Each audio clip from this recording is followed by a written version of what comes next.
Hey everybody, sorry for the technical difficulties and the delay. Um, my name is Aaron Riley. We're going to be talking about the intersection between financial health and mental health. I'll be joined in just a little bit by Dr. Tracy Tilton to help us with sort of the clinical aspect of everything. But since we're already a little bit behind, let's just get right into it. So, agenda, I mean, you can read it. Consistency beats picking winners, discipline, mental health and financial, the costs of poor mental health. And then I think the reason why everybody's here, which is what we can do about it. Um, Also, I invite everybody to, if you have any questions or thoughts or concerns or whatever, just pop them in the chat and, we'll answer them however they come up. So let's start with this. Consistency beats picking winners. 100%. If you've ever talked to a financial advisor, if you've ever talked to a financial professional, if you've ever read a financial article, there's a good chance that this has come up, that it's much more important to be consistent with the market than to try and time the market and beat the market. And where that really comes in is that disciplined long-term investment strategy. There are a ton of people who are like, "Oh yeah, I got into Nvidia right before it took off and that's great." But the that's a one-off. The market continues to go, your finances continue to evolve, and all of us need to develop more long-term disciplined strategies in order to build long-term financial health. And the key to that, in my opinion, is mental health. Um, for a little bit of background on me, I was diagnosed with learning disabilities when I was 5 years old. Because of that, I spent literally my whole life in some sort of therapy. And when when I was in my early 20s, I started investing. A friend of mine said they were making a ton of money in investing, and I was like, "Oh, I can do that. I'm going to put my tax return." That's what I used. I was in a dead end, paycheck to paycheck job at the time, but I'm going to use my tax return, and I'm going to invest, and I'm going to make money, and it's going to be great, and I'm going to be able to get out of uh, this situation. That did not happen. What happened is I put my tax return into the market and I immediately lost, not immediately, but I lost about half of it within 6 months.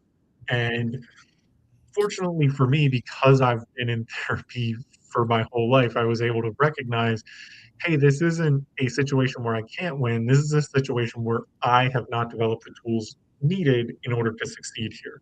And so I leaned into the emotional discipline and the personal discipline that I had developed through therapy and talking with financial advisors, and created a investment strategy that would work long term. And that strategy has paid for me to go to school for an undergraduate in finance, for my MBA now, for my house, my wedding. Like, it's just measurably improved my life in a very profound way. Um, and really, it comes to that intersection between financial health and mental health and recognizing how much that interplay exists.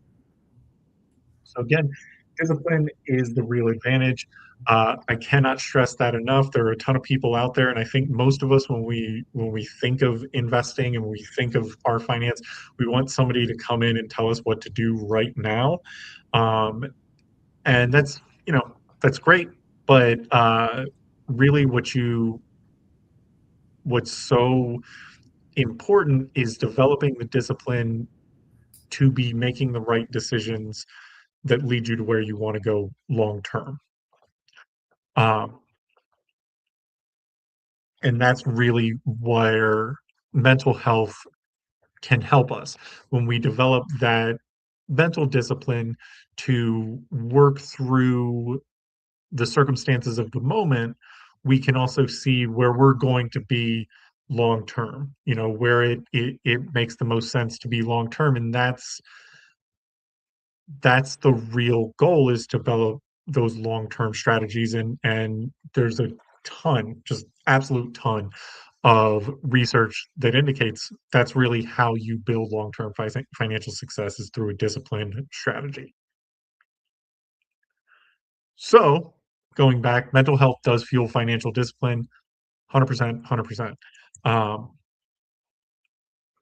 there is a huge influence on our daily lives when we're making decisions because of our mental health. And the way that I kind of look at it is if you're having a bad day, you're you're going to act out in some way, probably. For me, I get a little bit more road ragey. Like if I'm driving and somebody else is driving erratically, I'm, shaking my fist or whatever. Um, the crucial difference is when you're having a bad day and you make decisions financially, those decisions can't be undone. Those decisions aren't minor decisions. Those are decisions that can cause you to lose, a ton of money. And that's why that control over your emotional well-being and the impact it has is so important, especially when it comes to finance, because there are certain things that you're going to do that you just can't undo. If I'm having a bad day and I'm I don't want to say mean, but I'm a little bit short with my wife or my family, I can say, "Hey, I was having a bad day. I'm sorry, you didn't deserve that," and I can rebuild that relationship.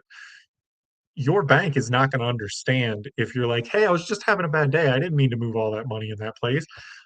It's just is what it is, and that's, again, why it's so important to have that financial and mental discipline overlap so that you're controlling for those bad days.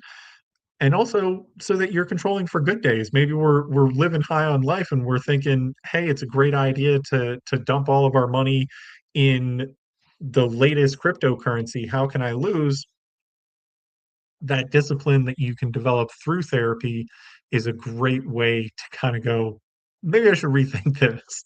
Uh, Another great choice is having a financial advisor. They can help you basically determine what might be the best long-term solutions for you. I think we can go into the hidden costs of poor mental health financially. They're huge.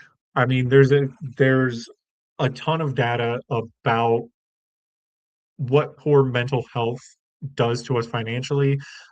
Even at work, if you're experiencing burnout, if you're experiencing a ton of stress, you're making worse decisions. That's just the reality of the situation.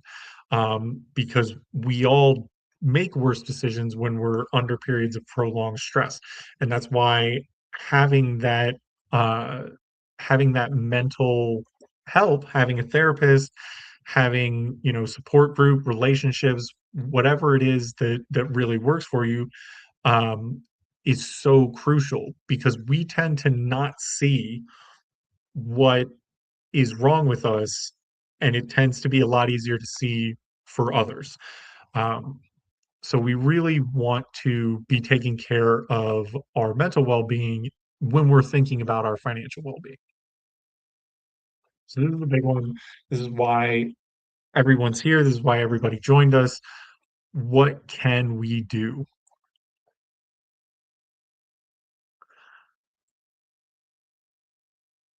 Number one, I'm going to recommend going to therapy. LAMCO Wellness has some great clinicians that can really help you out. Um, and it really, from a personal perspective, you would be surprised how much more you get out of something when you can just have somebody to share it with. When you can just say, "Hey, I'm going through this. This is where I'm at." That's a huge burden relief. Um, Number two, stress management techniques. We all hopefully have them. Different ones have different levels of success for different people, but I really want to emphasize develop those techniques and utilize them. Develop a few, so because sometimes one's not going to work.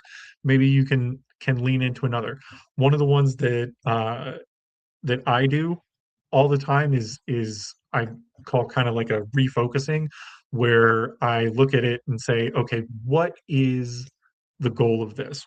What am I trying to accomplish? What is most important in my life? And I always come back to my family.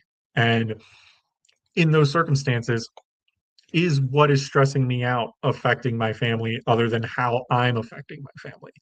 If the answer is no, then I can kind of repivot and make those changes that I need to make in order to be in a better place for my family. Number three, support groups. I cannot express enough how much a support group can do for people. Group therapy is huge. Um, and one of the things about support groups is not only do you have a great clinician like Dr. Tilton, thank you for joining us. Sorry, I Um, had some technical problems. no worries. I think it's just a symptom of the day.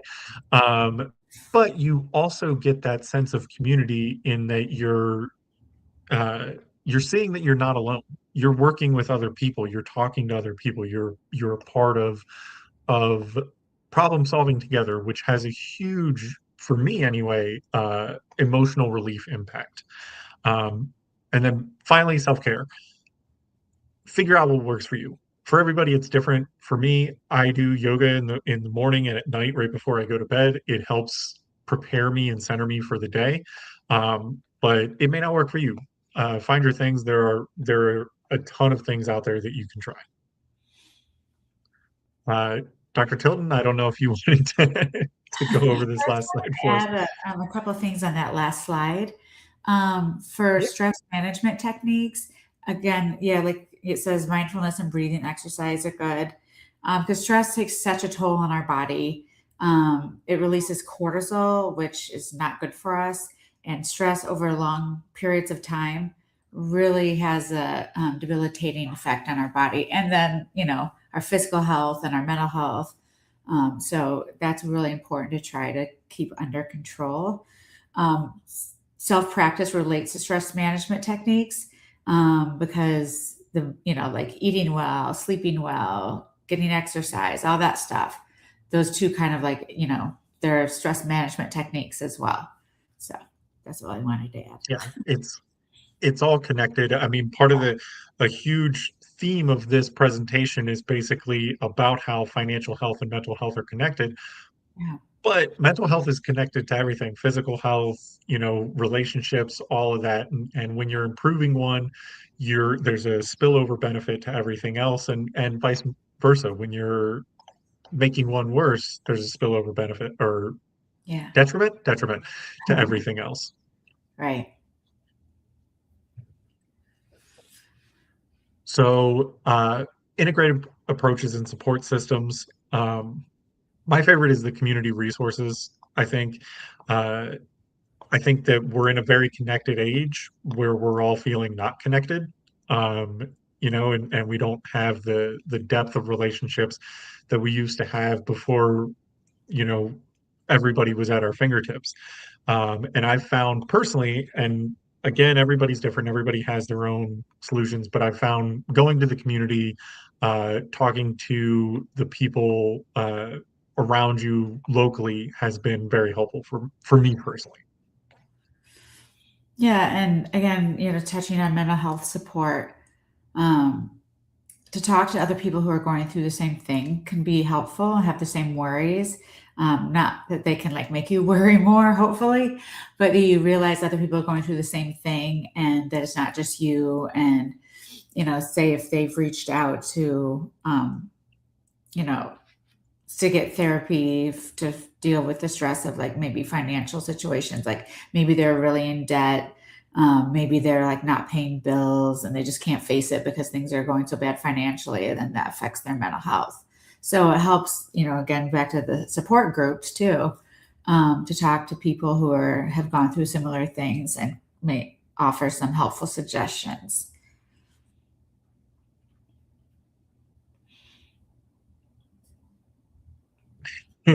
Yeah, absolutely. That having that support both financially and mentally is is a huge help for two reasons. One, um, I think a lot of us tend to lean on our family for support or our network, which is great, and we absolutely should have that.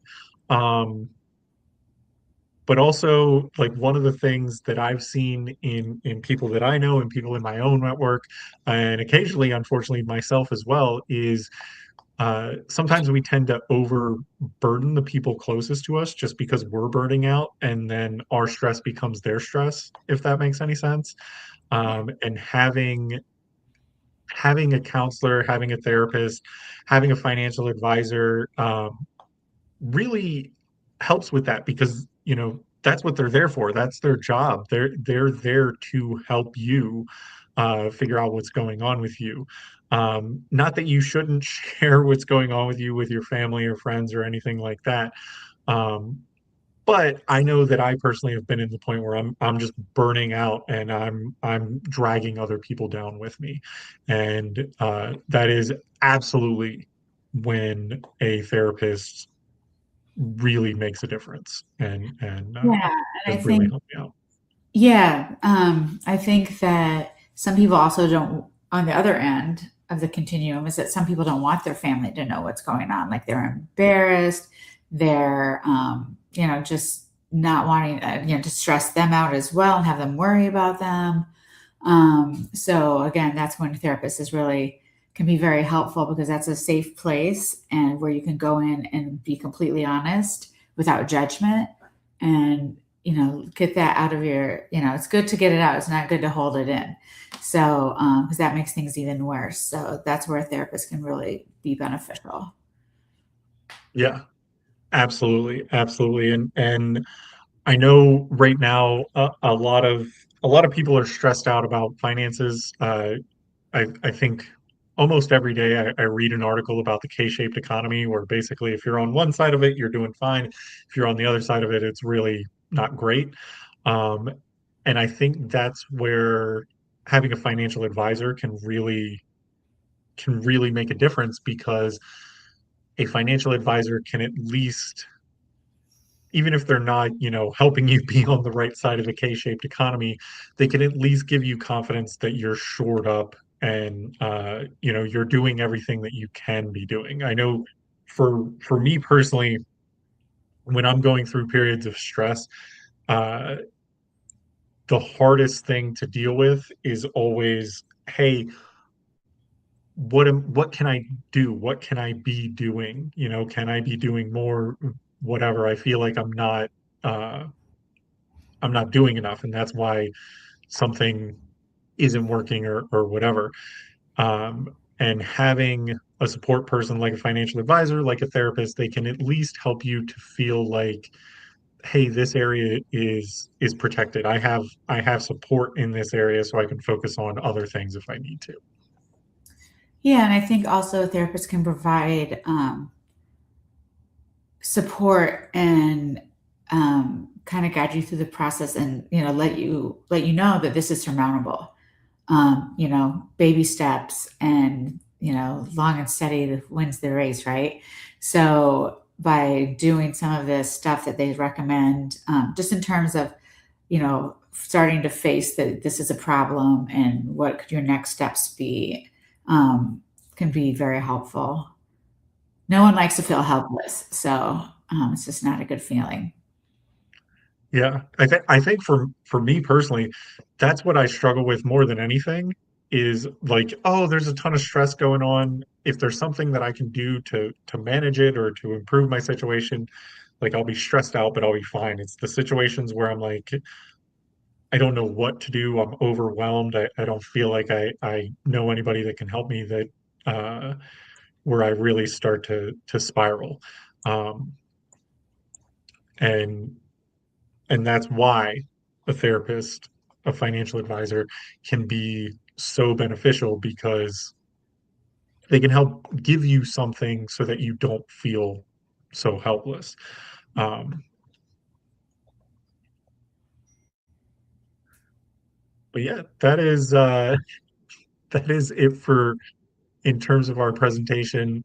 I did want to open it up to people for comments, questions, whatever. Um, I see I see one here. Last year, 6% of 401k participants took a withdrawal up to 1% from the previous year, and part of the continuing trend of more and more people dipping into their retirement savings. Um, yeah, that's not a good trend. From a financial perspective, it indicates that the economy doing um, isn't really doing that well. Um, I know, when we talk about finances, when we talk about 401ks, they're strictly for retirement. Um, and a lot of people can find themselves in positions where it's like, hey, this is the option that I have. Um, from a financial planning perspective, that should be your last option, just because it's not it's a tax withdrawal that you owe back. So you're getting hit twice on the taxes if you withdraw money that way. Um, but in terms of the trend itself, uh, I think it's an economic worry. We're in a position where a lot of people are struggling. We almost every month we get news of more and more layoffs happening. I think this is where we start to personally we start to reevaluate our own spending and financial strategies. The biggest thing that I can say is start to build your community network now. Um, I have found that when we're in these periods of financial stress, um, getting more money helps. Like it absolutely helps pull us out of it. Um, but what is very crucial for me anyway, and for others that I've talked to in terms of the mental health aspect is having those people around you that care about you and are there for you. That can be the a huge difference maker in terms of where you can go and your ability to think clearly for future decisions. I don't know if that makes any sense. Dr. Tilton, please feel free to contribute on the.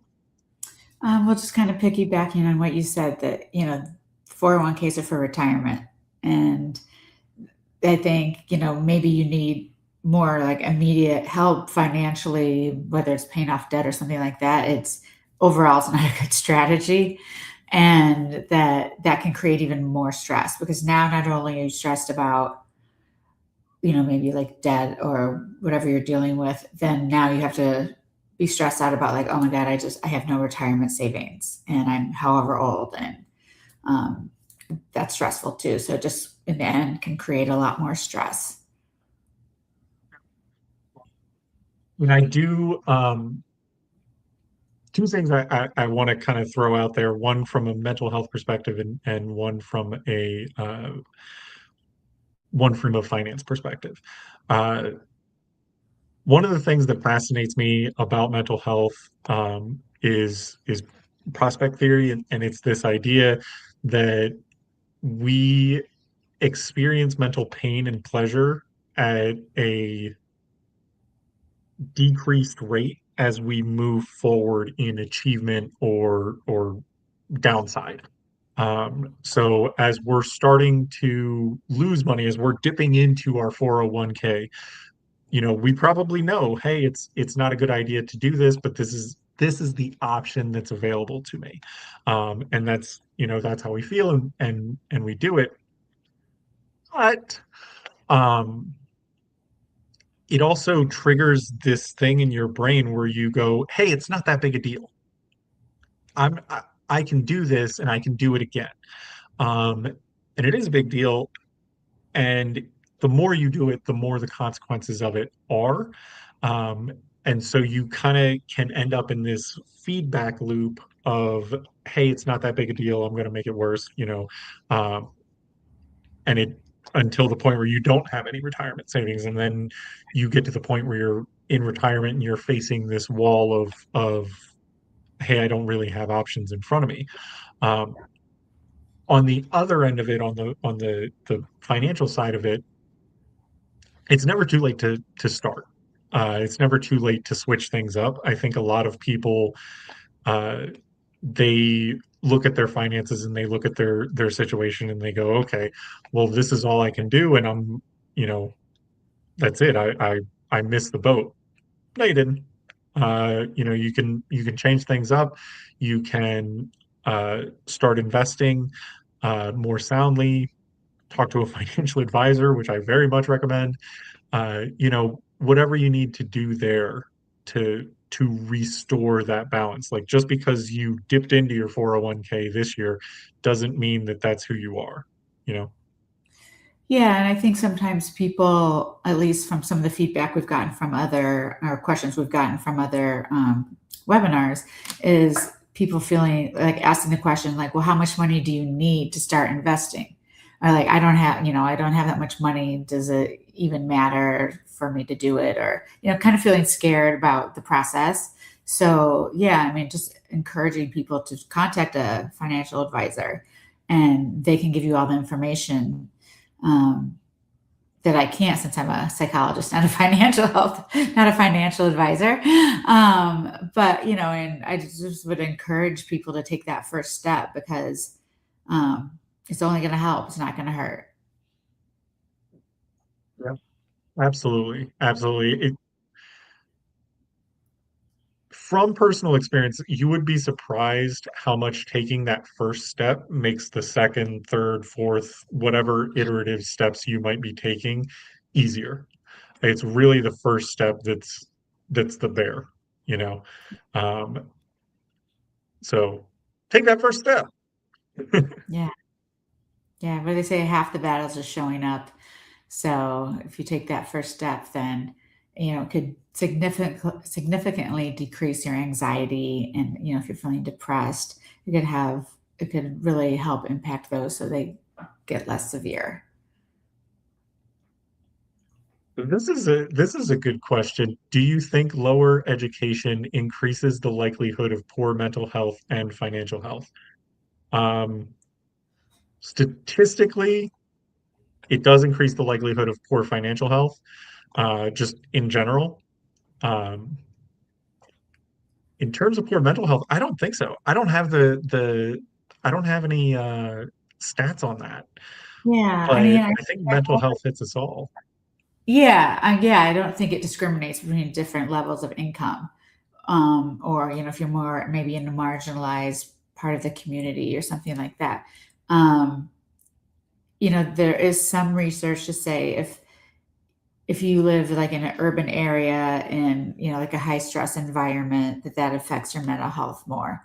Like maybe there's a lot of violence in the community, or you're more impoverished, and then that also affects your mental health. um, so, but I don't know education specifically. I don't know. I will say I'm a big believer in education, and I don't I think a lot of us view education in terms of, oh, hey, this is what's going to help me financially.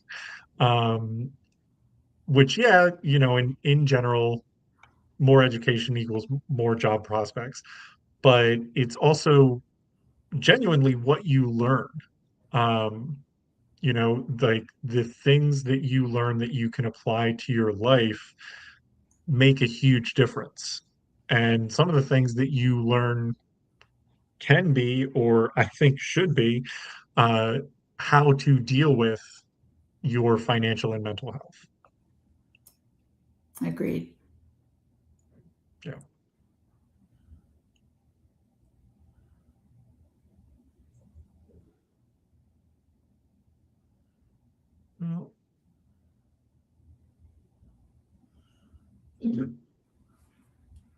Excuse me.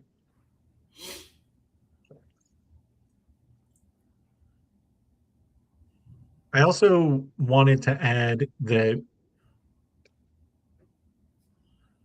oh, we got this one, but I did want to add that, wherever you are, wherever you're at, I said this before, but it's never too late. You can always start saving differently, start budgeting differently, start taking your mental health seriously. When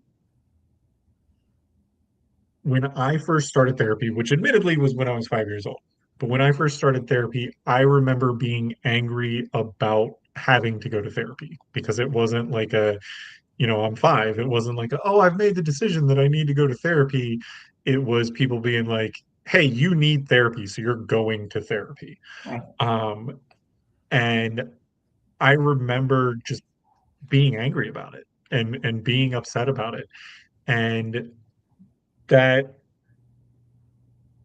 changed, at some point. I don't know when it changed, uh, but it did. And I was very fortunate that it happened at a very young age for me, and that I had people kind of force me into a situation I didn't want to be in that would end up being beneficial for me. But that that switch didn't happen right away. It happened over time. And eventually I got to look back and go, oh, that was huge. It's made a huge impact on my life. And I was that kid where people were like, look, if he graduates high school, huge accomplishment for all of us. We all deserve high fives. So seriously, it's never too late. And therapy, taking care of your financial health as well can really make a huge difference. Um, so we have another question. Sorry. Financial stress is one of the leading causes of anxiety and depression in the United States. Any idea about the rest of the world? I do know the answer to this. Yes, the entire world is stressed out financially right now. There's actually been a number of financial demonstrations or demonstrations about the finances of people around the world in smaller countries and larger countries. There's been a few countries that have been overthrown because of financial issues or the leadership has been overthrown because of the financial issues of their people. Um, Really, when it comes to financial stress, one of the things that I want to say is you are not alone. We are all feeling it. Maybe not all of us, but the vast majority of people are feeling that level of financial stress, not just in the US, not just in North America, around the world, people are feeling financial stress. And we're, not to be hokey, but we're all in this together. Yeah, and kind of like taking that a step further, and going back actually to the help that therapists can give or provide is the instillation of hope. And research has shown again and again and again, one of the biggest benefits of going to therapy is that you feel hopeful, and that's huge. And like even after you leave, like your first session, you're like, okay, I feel better. And I know I'm gonna conquer this and this person's gonna help me and we're gonna do it together. So it's huge to feel hopeful. Absolutely. Absolutely. Like going back to what I was talking about earlier, I think in a situation like this, a lot of us feel helpless because, there aren't enough jobs out there. Everything's getting more expensive. There's wars everywhere. There's just all of this going on, and it feels like we can't do anything about it. And in a certain sense, we can't do anything about the big picture. There's very limited things that we individually can do about the big picture. But when we go to therapy, when we talk to people, we, at least I personally, I can't speak for everybody else, but I think it does apply to everybody else. Uh, I feel a sense of accomplishment. I feel like I'm doing something. And a lot of times, feeling like you're doing something opens up so many new paths in terms of things that you can do and places that you can go mentally. Like a lot of us experience what's called learned helplessness, where everything just looks terrible and there's nothing we can do. And even if somebody's waving the solution in our face, we can't see it because it feels like there's nothing we can do. What therapy can do in a very real sense is just allow us to see the thing waving in our face. Yeah, absolutely.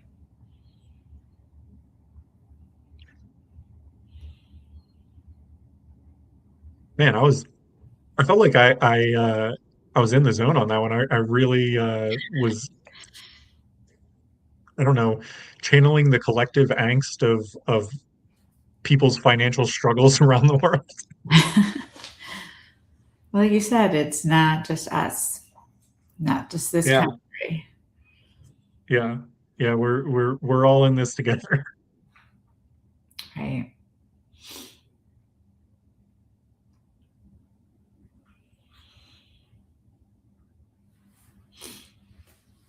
Well,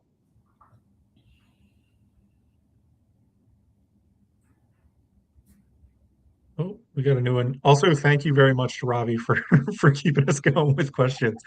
Um, feel like 10 to 12% of the world population live with mental health issues, I'm guessing.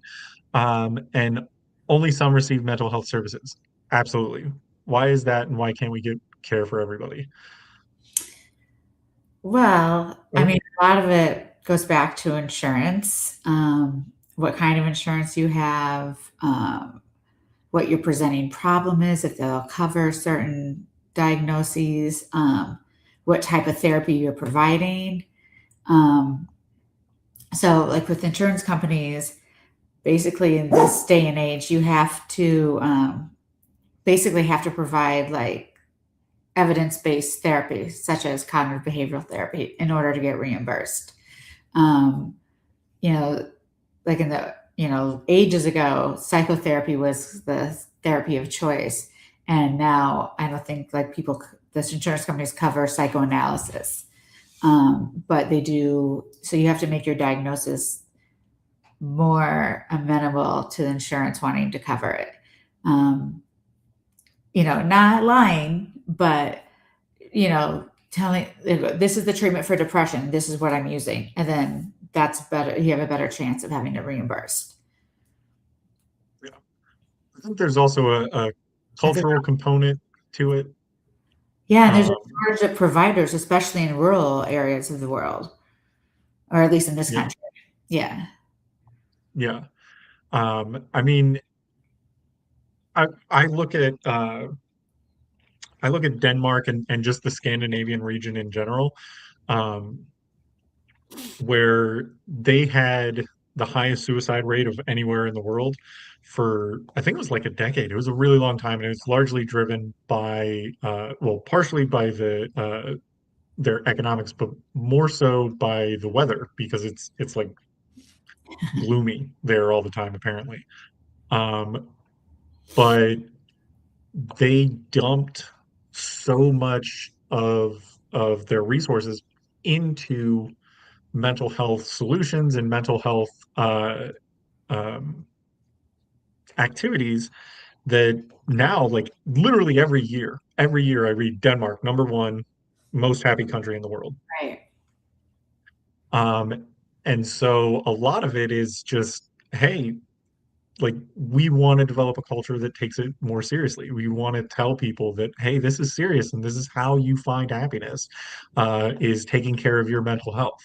Well, and going back to like the 70s in California, the governor there started closing psychiatric institutions and facilities. And the goal was to have them all be community health centers instead of like going to hospitals and being getting treated inpatient, for people who have the more severe mental illness. And that didn't pan out. And mental health, when Congress is doing budgets and stuff, mental health is gets cut a lot out of the budgets that they're doing that they're working on. And the whole community mental health centers, they're getting closed all the time. And that it also makes it harder for people to get there, to mental health centers, the few that are still around, because say if you're an hourly employed to like you miss, you don't get paid for when you're gone, and or finding childcare, having to take 3 buses and 2 trains to get there. I mean, I don't know any people who'd want to do that. It's a lot of work to put into it, especially like if you're really depressed. It probably seems overwhelming to do all that. So there can be a lot of barriers to getting the care, when you really need it. Yeah, absolutely. I actually, not too long ago, I was talking with somebody from NAMI, Illinois, and for those who don't know, NAMI is the largest mental health not-for-profit in the United States. And they were saying that due to recent budget cuts, their own budget is less than half of what it was previously, because they just don't have the resources to do the things that they used to do. And it's yeah, it gets really tough, especially for those who aren't familiar. NAMI does a lot of work with impoverished neighborhoods and doing some of the things that Tracy was talking about, making sure that people have the time uh, to get mental health care or things like that. Um, so yeah, apparently this turned into a short bid on lobbying your congresspeople for more mental health care. But Yeah, yeah, 100% do that. yeah, it's important. Along those lines, are there programs that offer transportation or have they been cut? There are programs that Depends on offer where you are. transportation, the PACE buses, and even other, like with certain mental health centers, they'll come pick you up. Not the community mental health centers as much, more like the hospital center, mental health center, can provide transportation. Um, and sometimes programs will give you like a voucher for the train, or and anything to help you get there to make it easier for someone to take care of their mental health. Yeah. Um, I know personally, I know that there's a stigma, and I totally understand it. I've actually lost a job because my boss found out that I had ADHD, which is kind of a jerk move on his part. But I understand why people don't share that stuff.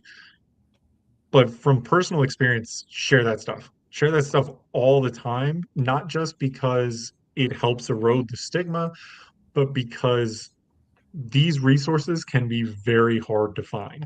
Uh, And it, Maybe like a month or two ago, I was talking to somebody that works at one of the insurance companies in Illinois, and they were saying, "Oh yeah, we have all these programs. We just nobody signs up for them because they're so hard to find." And when you start to share that, that's when those resources start to get shared as well.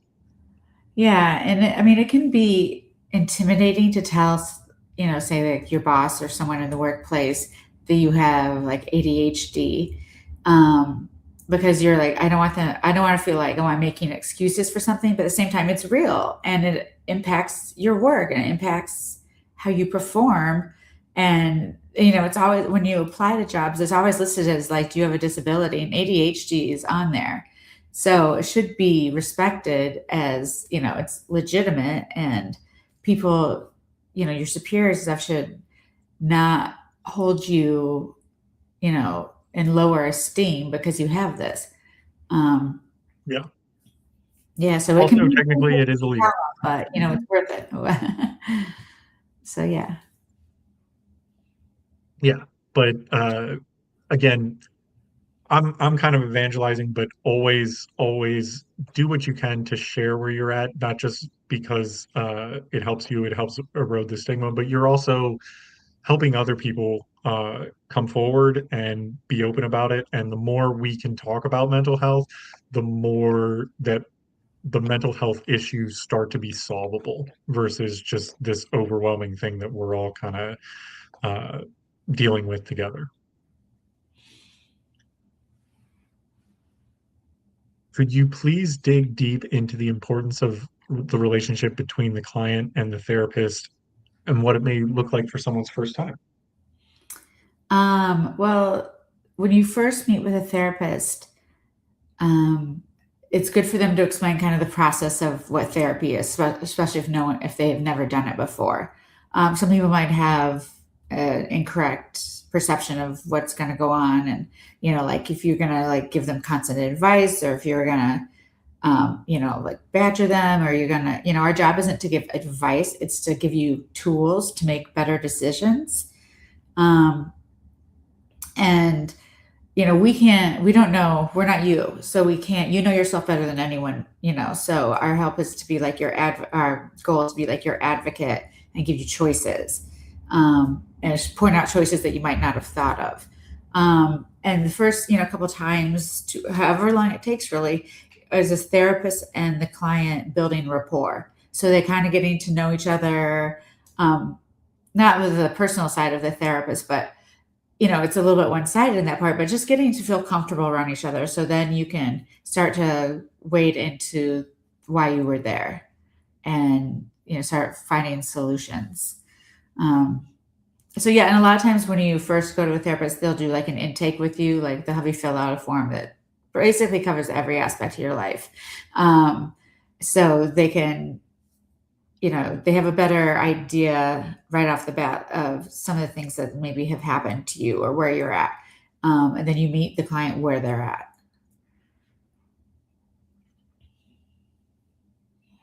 No notes. Yeah. And it's said before, research has said that it's even more important than what kind of therapy someone provides. It's the relationship between the client and the therapist. So whether they do cognitive behavioral, DBT, or whatever, it's really the relationship between client and therapist. Yeah. That's absolutely true because it's kind of like, if you have somebody that in your friend group or in your network that you don't really like, even if they're telling you something that you should listen to, you tend to just discount it. Whereas if it's somebody that you really click with, you tend to provide it more weight. And so that you share that trust with your therapist, really, I think what it does is it just makes you more likely to take their words to heart versus just being like, yeah, whatever.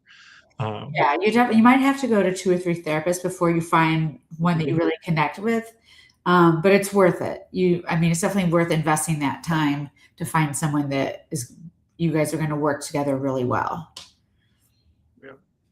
yeah. So last question we have time for. Um, is it better to consider individual or group therapy for an initial therapy experience? Well, there are really benefits to both. Like, if you're feeling say if someone has never been to therapy before and they're really hesitant to do it, it might be better to go to group therapy where the focus isn't like totally on them for 50 minutes. And they can learn from the other group members and start to feel more comfortable, like, oh, okay, I see what this is all about. And then for them to do some individual therapy after that.